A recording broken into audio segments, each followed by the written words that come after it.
béni. Et vous bénissez tous au nom de Jésus. Sans plus tarder, nous allons inviter notre papa. Il va nous parler de la part du Seigneur. Il sera interprété par le diacre Jérôme Pala. Pendant qu'il s'avance, est-ce que nous pouvons acclamer pour les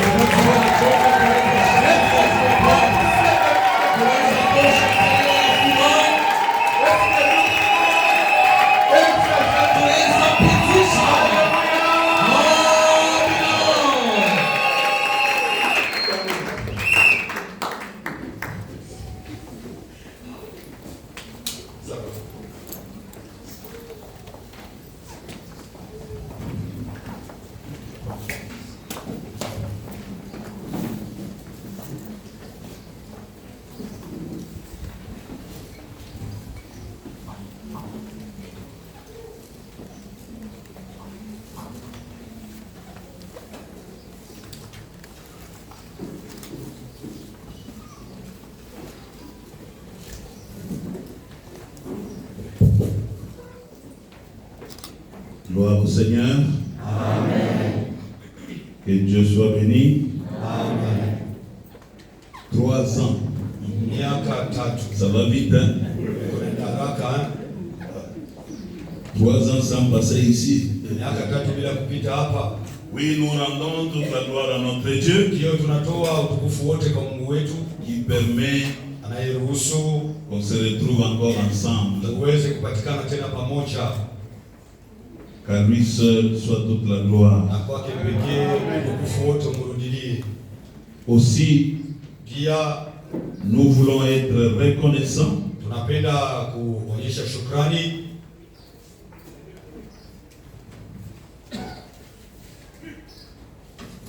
à l'ange de la maison, son épouse et toute l'équipe qui travaille avec lui, les anciens, les diacres, serviteurs, servantes, ainsi que toute l'assemblée, tous les chrétiens de l'assemblée de premier-né.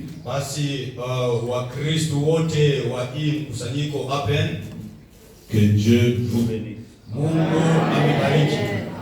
Encore une fois, que Dieu vous bénisse. Que cette journée vous soit favorable. Pas seulement à vous, à moi aussi. À nous tous. Que ce soit une journée de joie, une journée de grâce, une journée où Dieu va faire encore de grandes choses. Amen, amen. Oui, nous voulons partager la parole de Dieu qui sera liée à l'événement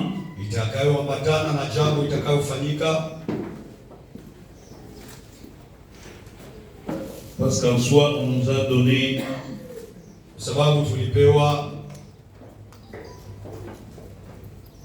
comme passage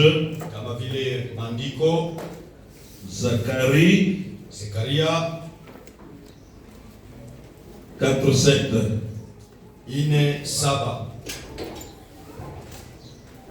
Mais pour une bonne compréhension, souffrez que nous allions au commencement de toutes les choses.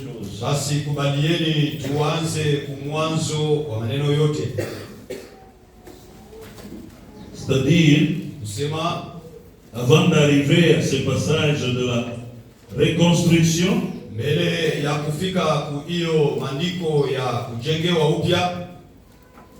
il y a eu d'autres événements. L'accomplissement de la prophétie de Jérémie. C'est ce que nous allons essayer de rappeler. Zacharie 4:7. Zekaria 4:7.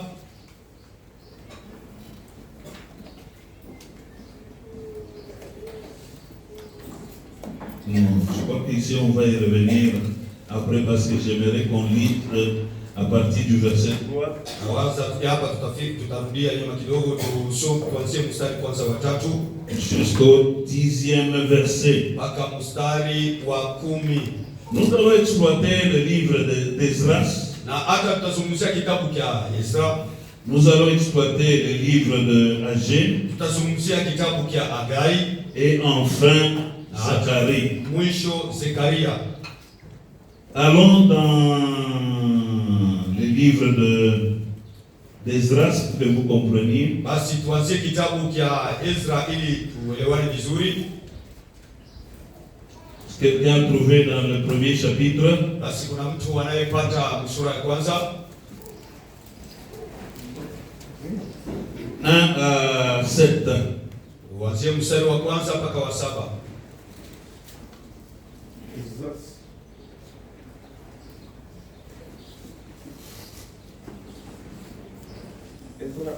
Ezra chapitre 1er, commençons par le premier verset. La première année de Cyrus, roi de Perse, afin que s'accomplisse la parole de l'Éternel prononcée par la bouche de Jérémie, l'Éternel réveilla l'esprit de Cyrus, roi de Perse, qui fit faire de vive voix et par écrit cette publication dans tout son royaume. Ainsi parle Cyrus, roi de Perse. L'Éternel, le Dieu des cieux, m'a donné tous les royaumes de la terre et il m'a commandé de lui bâtir une maison à Jérusalem, en Juda. Qui d'entre vous est de son peuple? Que son Dieu soit avec lui et qu'il monte à Jérusalem, en Juda, et baptise la maison de l'Éternel, le Dieu d'Israël, le Dieu qui est à Jérusalem. Dans tout lieu où séjourne les restes du peuple de l'Éternel, les gens du lieu leur donneront de l'argent, de l'or, des effets et du bétail avec des offrandes ordinaires, volontaires, pour la maison de Dieu qui est à Jérusalem.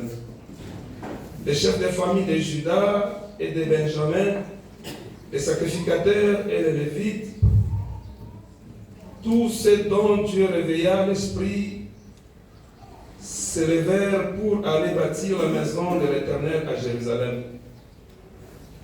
Tous leurs alentours leur donnèrent des objets d'argent, de l'or, des effets du bétail et des choses précieuses, outre toutes les offrandes volontaires. Le roi Cyrus rendit les ustensiles de la maison de l'Éternel que Nebuchadnezzar avait emporté de Jérusalem et placé dans la maison de son Dieu. Cyrus, roi de Perse, fit sortir par Mithridates, le trésorier qui est remis à Sheshatzar, prince de Juda. Donc on peut s'arrêter là. Tunaweza kusimamia hapo. Ce que nous allons lire dans Zacharie Na hiyo tutakaosoma katika Zekaria commence là, inaanzia hapa. part de là. Inaanzia hapa.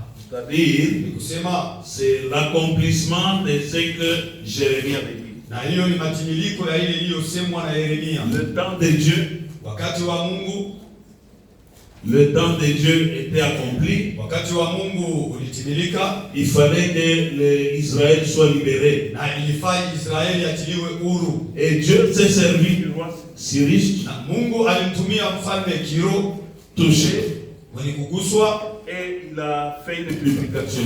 naye akaleta Avec ce micro, Marcel.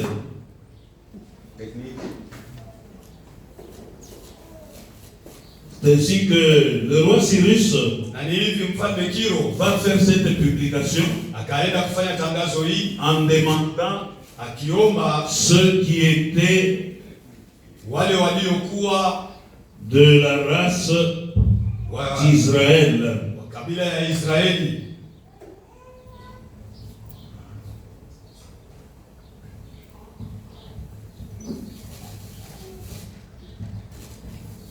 on s'excuse. Tunaomba msamaha. Vous m'entendez là-bas? Kule kumwisho mnanisikia? Vous m'entendez? Nauliza mnasikia? En attendant le micro, nous allons d'abord parler. Basi Le mkongojea. temps qu'il puisse arranger ce qu'il y a à arranger. Basi tunamruhusu atengeneze ile nafaa kwanza kutengeneza. Cyrus avait posé la question. Na Kiro aliuliza swali.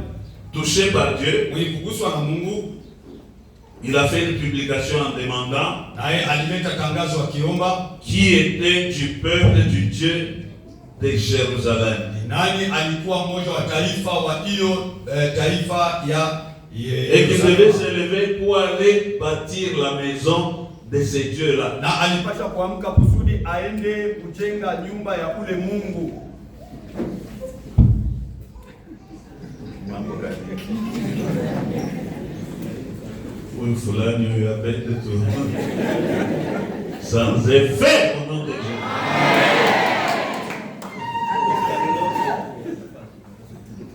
Parce que il comprend qu'il y a ceux-là qui vont être bénis. kwa sababu anaelewa na wale Par watabarikiwa. ce message, avant qu'on passe à l'action principale, Kupita ujumbe huu mbele ya sisi kupita kutendwa katikati, parce que c'est ce que nous allons partager, kwa sababu ni juu ya hiyo ambayo tunazungumzia.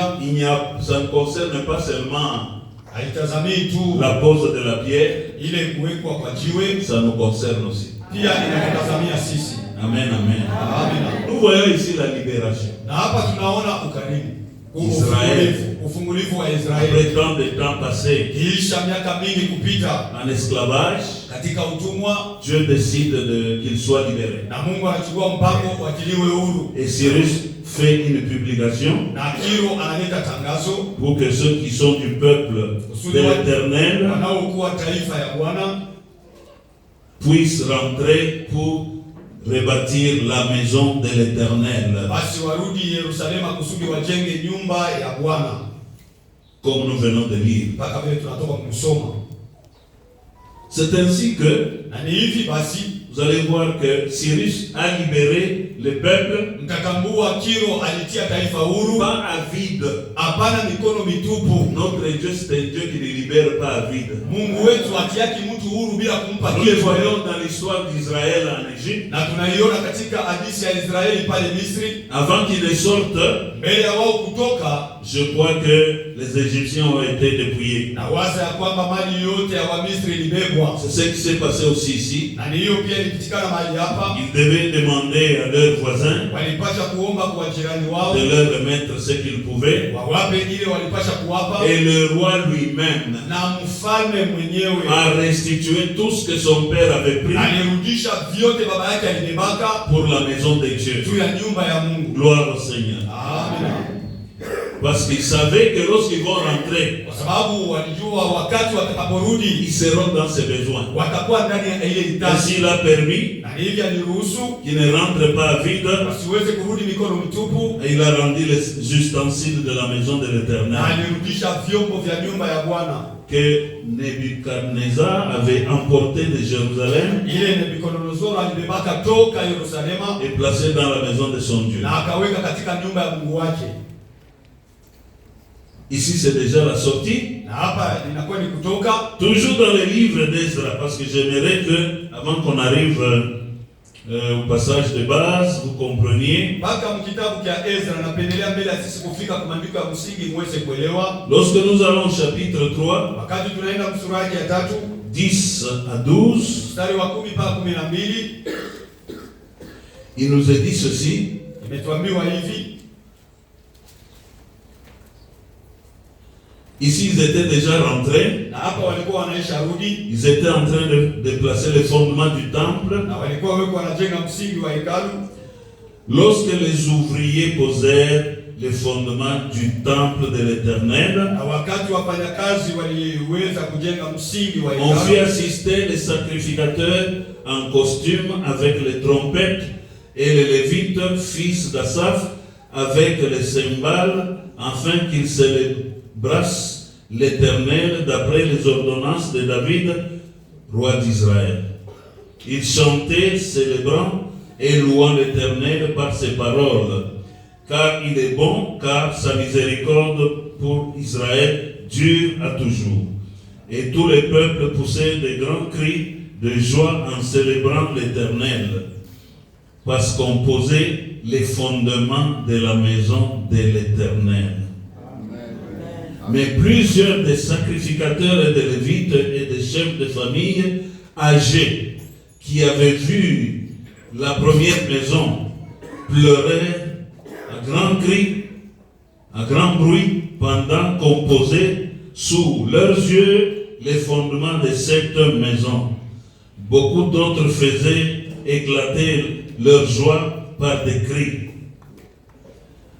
Vous voyez qu'ici, c'est déjà les fondements qui étaient posés. ni msingi uliojengwa. Israël était déjà rentré. Israeli alikuwa alisharudi Cyrus les avait libérés. na hata Tiro waliwatia huru, Et ils étaient déjà à Jérusalem. na walikuwa wanaishafika Yerusalema, Et ils étaient en train de poser les premiers fondements. na sasa walikuwa wanajenga msingi wa kwanza. Ici, on nous dit, il y a ceux-là qui avaient vu cette maison Na hapa tunaambiwa kuna wale waliona kwanza ile nyumba dans sa première forme. wakati ilijengwa mara ya kwanza, C'est-à-dire le temple de Salomon, ni kusema hekalu ya Solomoni, qui ne pouvait pas être comparable à ce qu'il voulait faire. haikuwezwa kufananishwa na hiyo walipasha kujenga. On nous dit que ces gens-là pleuraient. Tunaambiwa hao watu walianza kulia, Mais ceux qui n'avaient pas vu ce temple-là, lakini wale hawakuonaka ile hekalu ya ils zamani, ne pouvaient pas comprendre qu'est-ce que c'était le temple de Salomon hawangeliweza kuelewa hekalu ya Solomoni ilikuwa kaje, et crier de joie. na wao walianza kufurahiwa. Les autres pleuraient,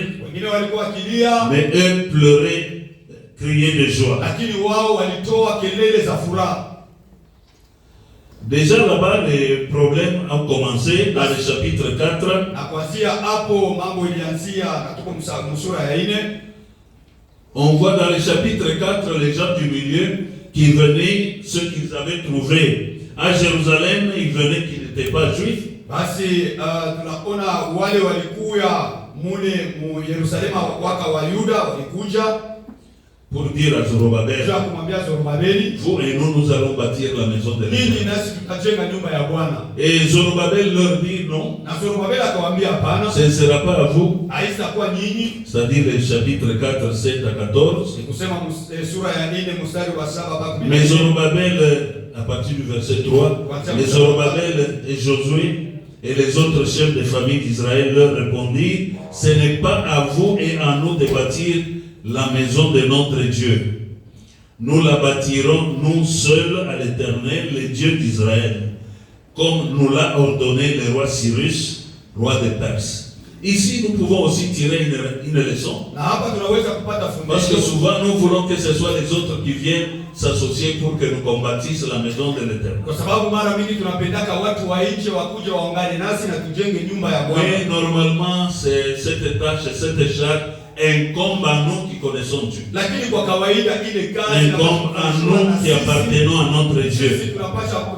sisi tunakuwa watu wa Mungu wetu, À moins que Dieu lui-même fasse cette exception. isipokuwa Mungu yeye mwenyewe alete hiyo achanisho, Comme il l'a fait avec Cyrus, kama vile alifanya na Tiro. il a libéré le peuple Alitia taifa en huru, donnant des ustensiles et autres, même de l'argent. akiwapa vyombo na vyote, hata fedha, Pour que lorsqu'ils allaient arriver, kusudi wakati watakapofika Yerusalema qu'ils s'en servent. waweze kuitumia. Mais lorsque vous lisez bien, Lakini wakati unaposoma dans le vizuri chapitre 3, katika sura yake ya le 3 verset 12, mstari 12, ces gens qui demandaient de s'associer, hawa watu waliomba watumike pamoja na ce n'étaient Wayuda, pas des bons cœurs. haikuwa na moyo Ce mwema. sont des gens qui voulaient venir s'approcher Ni watu walipenda kuwakaribia Wayuda pour le sabotage. ili waharibu kazi yao, Les Sambala et les Tobija, wakina Sambalati na Tobia, comme dans le livre de Néhémie. kama vile mkitabu cha Nehemia. Ayant compris cela, Wenye kuelewa hiyo, Zorobabel et Josué ont refusé. Zorobabeli na hata Yoshua walikataa. Alors les gens du pays découragèrent le peuple de Juda. Ils l'intimidèrent pour l'empêcher de bâtir. Et ils gagnèrent à prix d'argent des conseillers pour faire échouer son entreprise.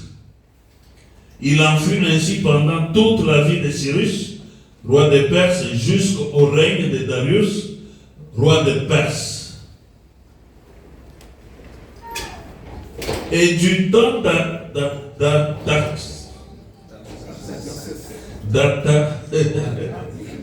dis-moi, lis ça.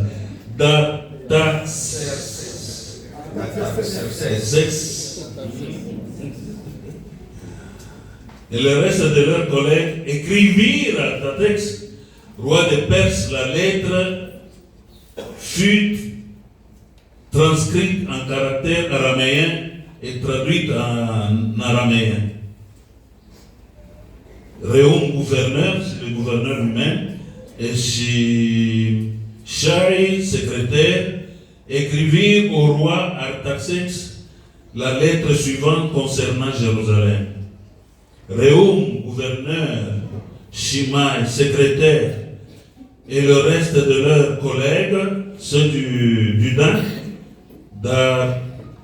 d'Arphasatas, ainsi de suite, et les autres peuples que le grand et illustre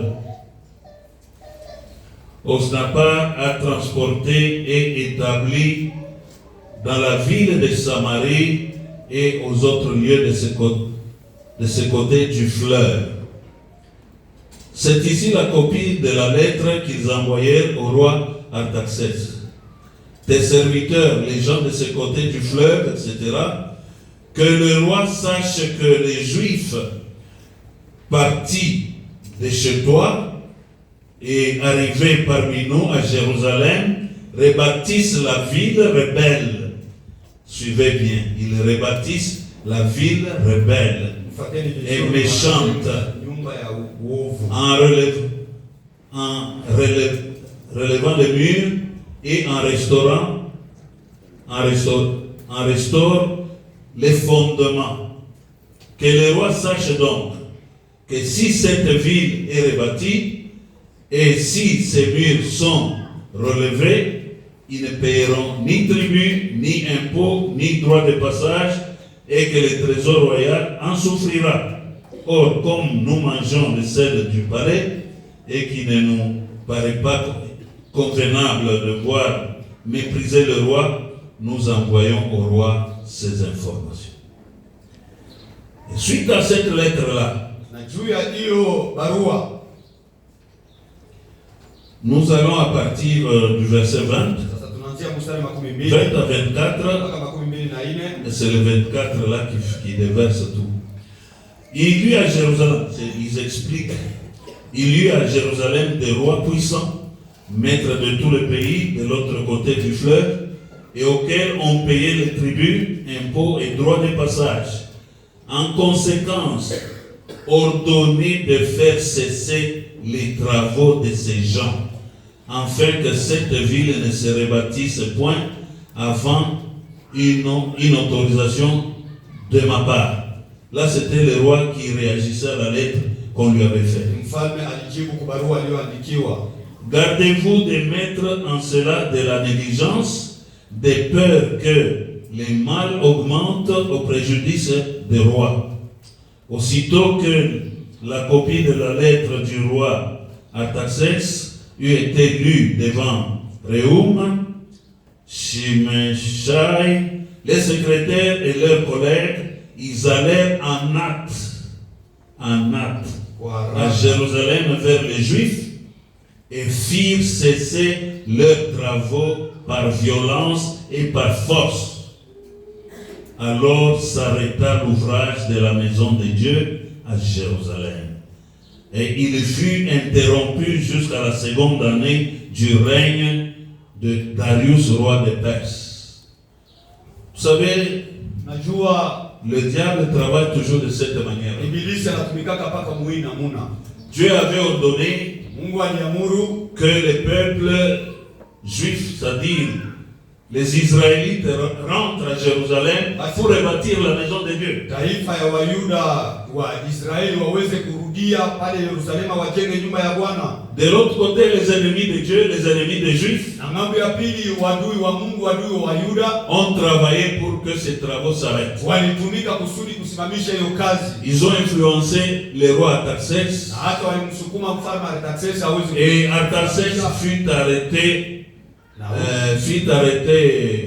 les travaux avec violence. basi na hata mfalme Artaxerxes aliruhusu makazi baisimamishe kwa nguvu. Mais Dieu reste Dieu. Lakini Mungu anabaki Mungu. Il est le Dieu qui défend sa cause. Ni Mungu anayetetea jambo Il est lake. le Dieu qui défend son œuvre. Ni Mungu anayetetea kazi yake. Pourquoi j'ai voulu qu'on lise ce passage? C'est pour que vous compreniez ce que nous allons lire dans les livres de Zacharie, dans les livres d'Agé, ce que Dieu a pu faire pour que les travaux recommencent et se terminent. Et ici, vous allez commencer et vous allez terminer. Je le déclare. Vous allez commencer, vous allez terminer. Cela me rappelle une chose. Quand on était encore sous la tente, j'étais venu ici, j'attendais. C'est un frère de département, je ne sais plus lequel.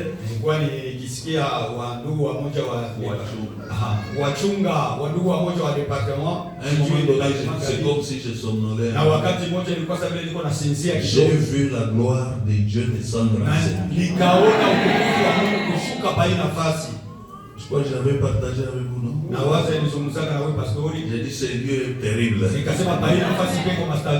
comme ce que Jacob avait vu. L'échelle qui était descendue. Les anges montaient et descendaient. Et il a dit, ici, c'est la porte du ciel. Bon, si j'avais vu, je dis non.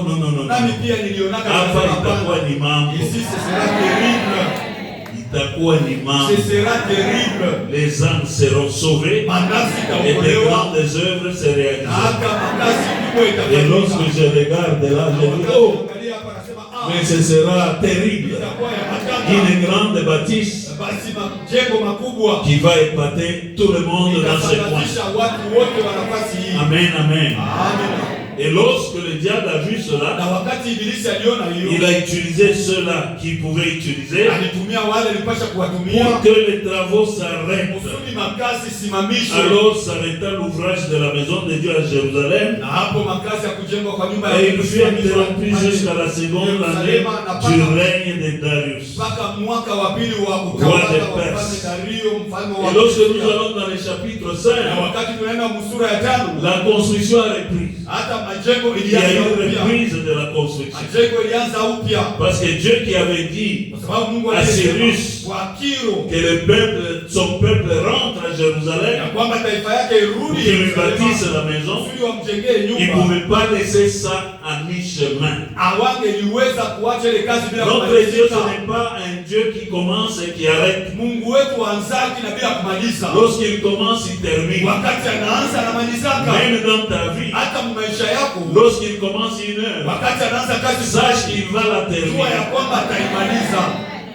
C'est pourquoi il est dit, il va à la fin et il rentre maintenant au début pour accomplir ce qu'il a accompli. Et que cela se fasse en ce lieu, que cela se fasse dans ta vie. Et lorsque nous allons dans le chapitre 5, vous allez voir, on parle de Agé et on parle de Zacharie. Nous tirons les passages de base pour cet événement. Et ces deux comparent comme les deux oliviers. Agé, le prophète, et Zacharie, fils d'Ido, les prophètes prophétisaient aux Juifs qui étaient en Juda et à Jérusalem au nom du Dieu d'Israël.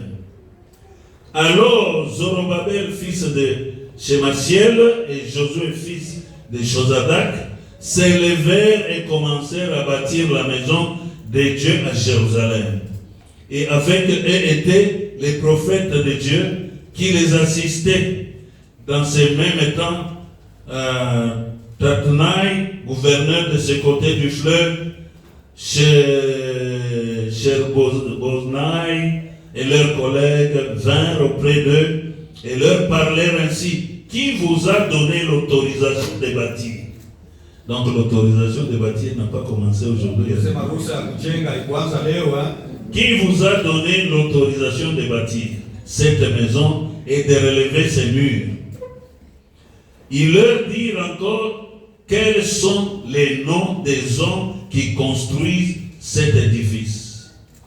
5. Mais l'œil de Dieu veillait sur les anciens des Juifs.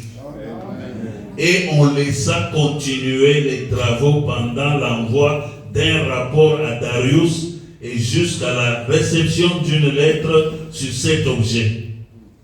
Vous voyez comment Dieu travaille? Dieu défend toujours sa cause. Il est le Dieu qui défend sa cause. Ici, il n'y a pas eu d'autorisation, mais seulement des prophéties de ces deux prophètes, Agé et Zacharie, qui sont venus dire à Zorobabel et à Josué, et dit Dieu vous demande de vous lever et de reprendre les travaux. C'est lui qui avait demandé qu'on les libère pour venir bâtir la maison de Dieu. Et l'œil de Dieu veillait sur les anciens des Juifs.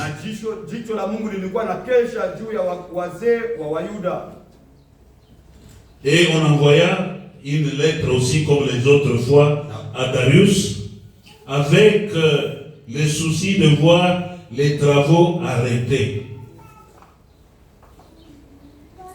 Dans cette lettre, à la fin, ils disent que nous leur avons posé la question pourquoi, qui ils étaient et tout ça, ainsi de suite. Dans le verset 11, il est dit, voici la réponse qu'ils nous ont faite. Nous sommes les serviteurs du Dieu des cieux et de la terre. Et nous rebâtissons la maison qui avait été construite il y a bien des années. Un grand roi d'Israël l'avait bâti et achevé. Mais après que nos pères eurent irrité les dieux des cieux, il les livra entre les mains de Nebuchadnezzar, roi de Babylone, les Chaldéens qui détruisit cette maison et amena les peuples captifs à Babylone. Et nous voyons ici que ici ils n'avaient plus besoin d'une autorisation quelconque. Ils ont tout simplement rappelé que la maison qu'ils voulaient rebâtir, c'est la maison de Dieu et qu'eux étaient serviteurs de ce Dieu. Et Darius va écrire lui aussi. Dans le chapitre 6, c'est là que nous allons nous arrêter. Et nous allons maintenant à nos passages d'Agé et de Zacharie. Alors le roi Darius donna de faire des recherches dans la maison des archives où l'on déposait les trésors à Babylone. Et l'on trouva à Ashmeta, capitale de la province, un rouleau sur lequel était écrit le mémoire suivant. La première année de Cyrus, le roi Cyrus a donné cet ordre au sujet de la maison de Dieu à Jérusalem, que la maison de Dieu, que la maison soit rebâtie pour être un lieu où l'on offre des sacrifices et qu'elle ait des solides fondements. Elle aura 60 coudées de hauteur, 60 coudées de largeur. Et lorsque le roi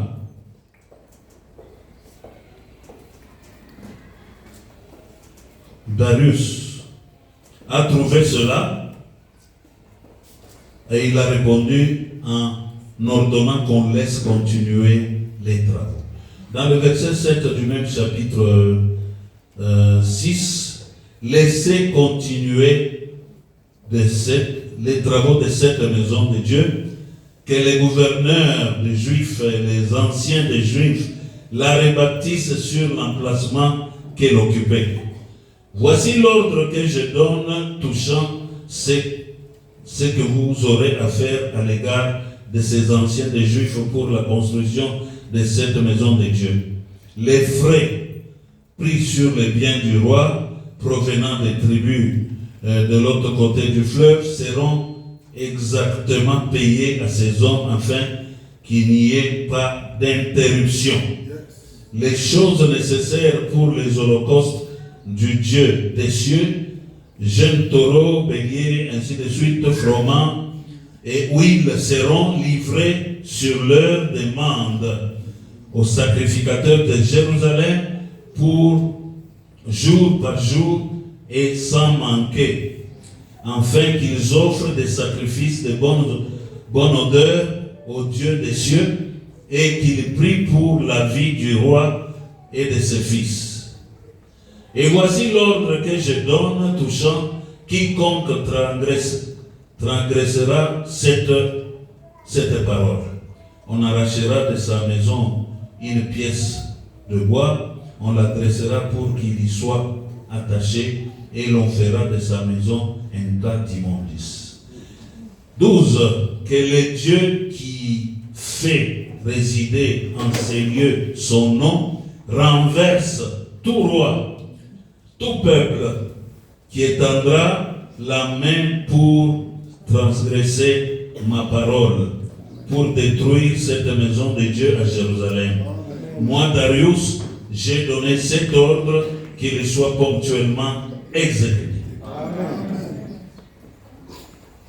Et les anciens des Juifs bâtirent avec succès selon les prophéties d'Agé, les prophètes, et de Zacharie, fils d'Ido. Ils bâtirent et achevèrent d'après l'ordre du Dieu d'Israël et d'après l'ordre de Cyrus et de Darius et d'Artaxerxès, roi de Perse. La maison fut achevée le 3e jour du mois d'Adar, dans la 6e année du règne de Darius.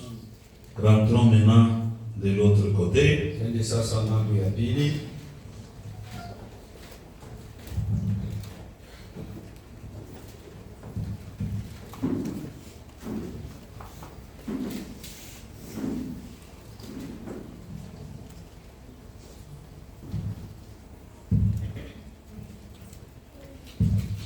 On va dire quelques passages dans Agé, et puis nous allons chuter dans Zacharie et nous allons conclure.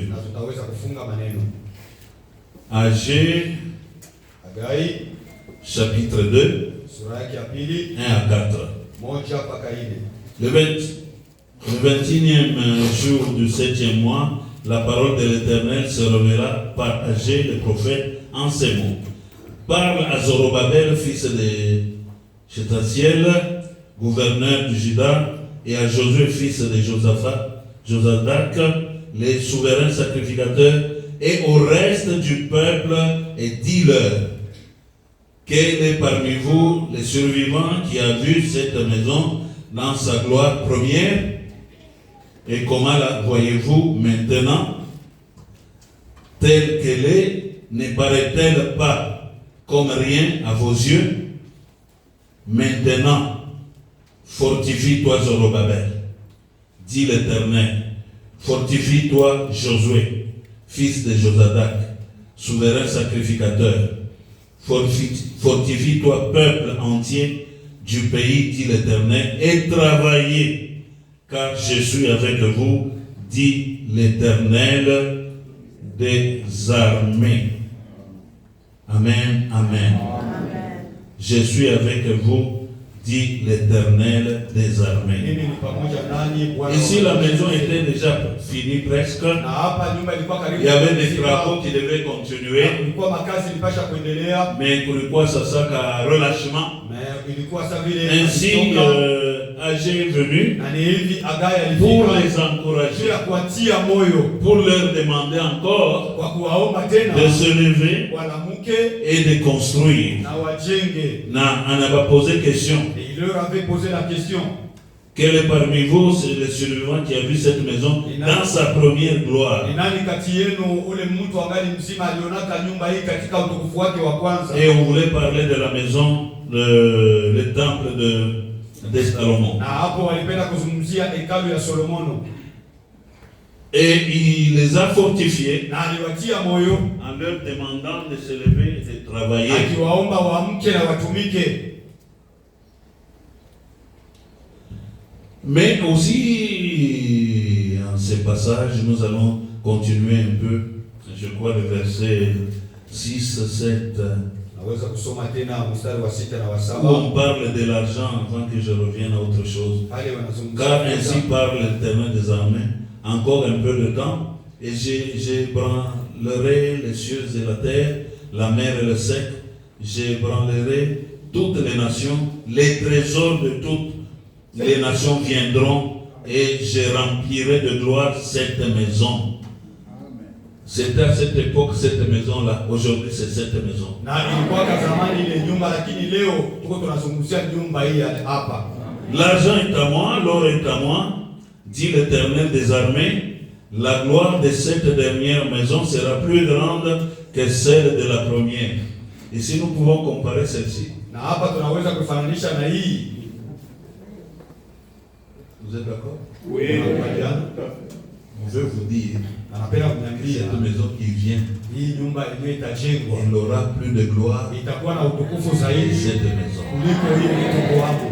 Mais en réalité, Lakini katika ukweli Jésus, Yesu quand il est revenu là-dessus, wakati aliporudia maneno hii il parlait de temple, lui, il parlait de temple, nous. alizungumzia ile hekalu, yeye hekalu sisi. Bien-aimés, Wapendwa, ici ce qui m'intéresse, hapa inayokuwa ya lazima kwangu, Dieu lui-même parle de l'argent, que l'argent lui appartient. Mungu yeye mwenyewe anazungumzia fedha, anasema fedha ni yake. Et ma prière, Na maombi yangu élevée de mon cœur, kutoka kwa moyo wangu, lorsque les travaux vont commencer, wakati makazi que les itakapoanza travaux ne s'arrêtent pas. isiweze kusimama, Et que l'argent dont Dieu na parle, fedha ambayo Mungu anazungumzia qu'il vous en donne amipeyo à profusion. na amipeyo sana. Dieu est capable de le faire. Bikouille. Mungu anakuwa na Il m'a fait ça, bikouille. Vous qui travaillez, mwe que parce mnaotumika que vous faites, na kupitia kazi que l'argent soit produit, fedha nipate pour que l'œuvre de l'Éternel soit soutenue en ces lieux. isaidiwe pa Et nafasi lorsque hii. Dieu vous Na bénira, wakati Mungu atanibariki, non, hapana, n'oubliez pas cette œuvre. usisahau hii kazi ya Mungu. D'abord la maison de Dieu. Ya kwanza nyumba ya Dans ce Mungu. même passage, Na ndani ya maandiko moja Dieu est moja en train de condamner Mungu yuko na les hukumu peuples d'Israël taifa ya Israeli. qui habitaient des maisons lambrissées. Ilikuwa nekana Et qui négligeait sa maison. lakini hawakutazamia nyumba ya Lorsque Mungu. Dieu vous visitera, Wakati Mungu ne atakutembelea, négligez pas cette maison. hapana kubeula nyumba ya Mungu. Ne négligez pas cette maison. Hapana kubeula nyumba ya Mungu. C'est avec l'argent que Dieu va vous donner. Kupitia ile pesa Mungu atakupa, Venez investir en ces na lieux, ukuje uweke mwazina ya que hapa. l'œuvre de Dieu se Ili fasse. kazi ya Mungu iweze Il kufanyika. dit, il va ébranler Anasema nitatikisa toutes les nations, mataifa yote, et toutes les nations, et tous les trésors des nations viendront à ce lieu. hazina yote ya mataifa itakuja pa nafasi hii. Amen. Amina. L'argent est à moi, l'or est à moi, Pesa ni yangu, dhahabu ni yangu, et la gloire de cette dernière maison sera plus na grande. utukufu wa nyumba hii ya pili itakuwa zaidi kuliko ya kwanza. Allons maintenant dans Zacharie. Twende sasa katika Zekaria. Je crois que si vous avez compris, Na waza hapa kama mnaweza et ce qui a kuelewa, commencé depuis Ezra, ni ile ilianza tangu Ezra, c'est ça qui a chuté na ni hiyo en ilimalizikia Agé et en Zacharie. ndani ya Hagai na ndani ya Zekaria. Zacharie, Zakaria chapitre 4, sura yake ya 4 les versets 3 à 12. mstari wa 3 mpaka Et 12. c'est par là que nous allons Na terminer. hapo tutamalizia.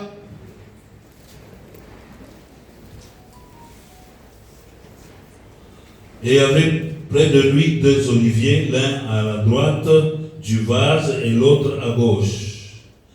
Parlant des oliviers, les oliviers c'est Zacharie et Agé. Wakizungumzia mizeituni nafaa kuona Zekaria na Agai.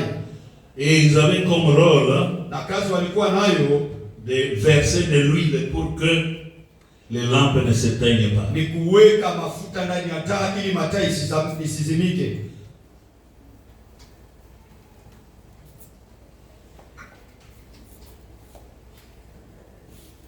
Ici c'était Zorobabel qui posait la question. Les autres, je vais au verset 6. Aliuliza swali, tuko mstari wa 6.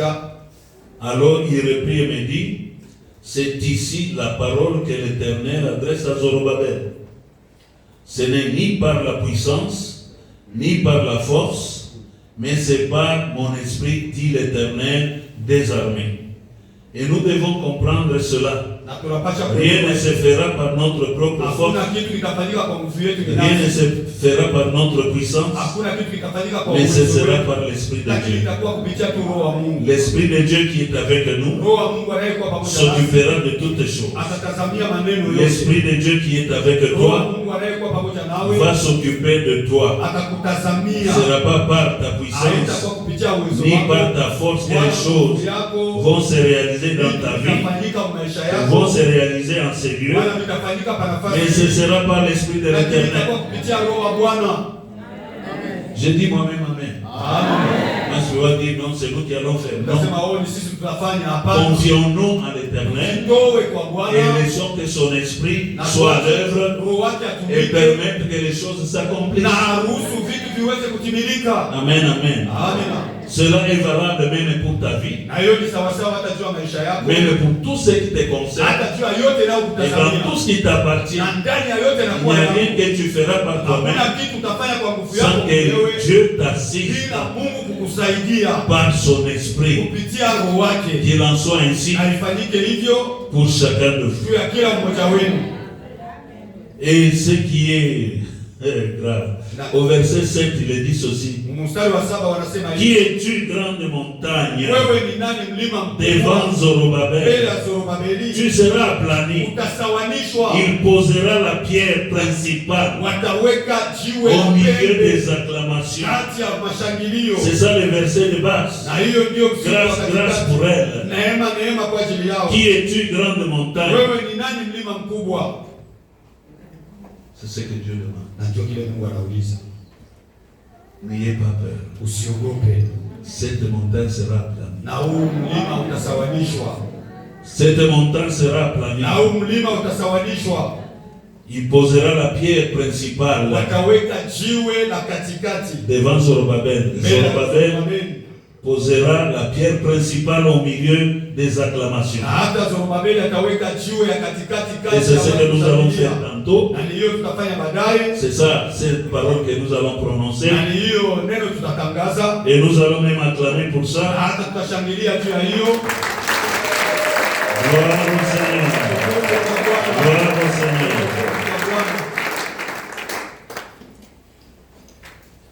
Les mains de Zorobabel ont fondé cette maison et ses mains l'achèveront.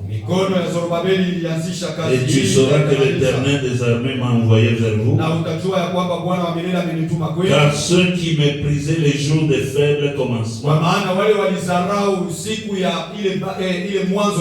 se réjouiront en voyant les niveaux dans la main des Zorobabel.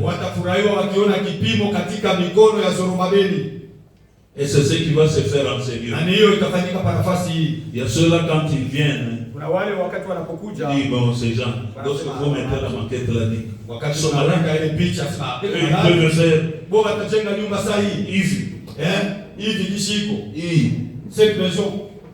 est-ce que c'est possible? Tout est possible à celui qui avec Dieu tout est possible. Lorsque nous rentrons à l'église mère, ce fut la même chose. Lorsque nous avions affiché la maquette de l'église qu'on devait construire, picha ya kanisa kulipasha kujenga. personne n'y croyait. Hakuna mtu Et aliaminia. ces gens sont malades. Asema watu weko Ils wazimu. ont même détruit ce qui existait, Wanajaribu na yenyewe ilikuwa prétendant hapo. qu'ils vont rebâtir. Wanasema watajenga ya sasa. Aujourd'hui, ce qui était Na leo ile ilikuwaka méprisable ya kusarau, est devenu une réalité. lakini inakuwa ya kupapasika. Fortifiez-vous dans le Seigneur. Usitie nguvu ndani ya C'est Dieu Bwana. qui a fait avec l'église mère des Ule choses. Mungu alifanya na pia le fera avec vous. Ataifanya pia pamoja Il est le na même Dieu. Mungu moja moja. Il le fera avec vous. Ataifanya na mwe. Et rien ne Na manquera. hakuna kitu Parce que kitakosa. l'or et l'argent lui appartiennent. Fedha na dhahabu inakuwa ni Il ya vient de nous Mungu. le rappeler. Wanatoka Que l'or et l'argent lui appartiennent. Fedha na dhahabu ni Il ya peut Mungu. en donner à qui il veut. Anaweza kupatia ule anataka. Qu'il vous en donne Anipe hiyo pour la maison de Dieu ya nyumba ya et Mungu. même pour Na vous-même. hata jua mafaida yetu De sorte wenyewe. que Ukipimo et qu'il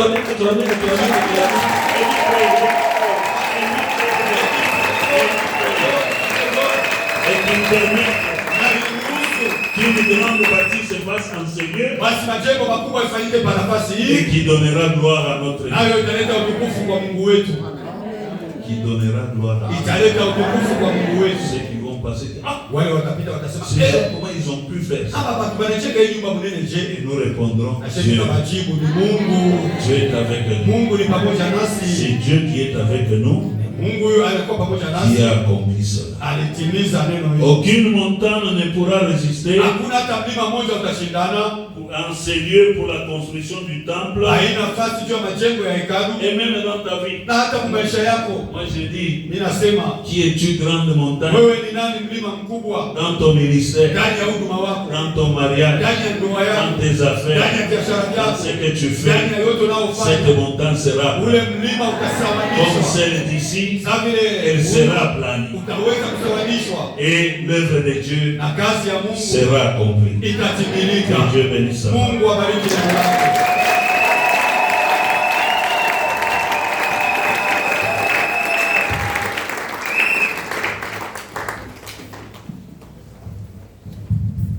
Oui, nous allons prier. Ndio tutaomba Recommandant toutes choses entre les mains du Seigneur. toa vyote kati ya mikono ya Bwana.